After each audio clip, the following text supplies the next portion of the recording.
مٹی پر سونے والا شہنشاہ۔ قیصر روم نے حالات کا جائزہ لینے کے لیے اپنا ایک آدمی مدینے میں بھیجا۔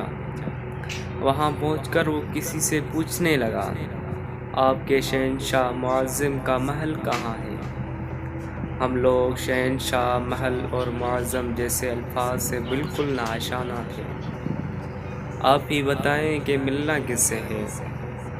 کہا، مسلمانوں کے بادشاہ سے۔ فرمایا، ہمارے ہاں بادشاہ کوئی نہیں، صرف ایک خادم ہوتا ہے جو ہمارے معاملات کا انتظام کرتا ہے۔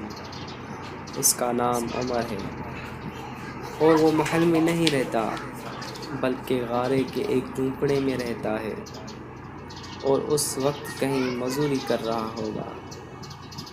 رومی یہ سن کر بڑا ہی حیران ہوا اور آپ کی تلاش میں چل پڑا۔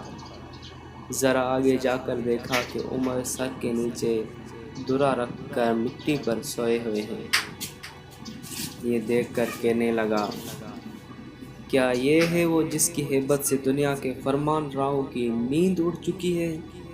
اے عمر، تم نے انصاف کیا اور تمہیں گرم ریت پر بھی نیند آ گئی۔ ہمارے بادشاہ ظالم اور بددیانت ہیں، اس لیے انہیں سنگین حصاروں میں بھی نیند نہیں آتی۔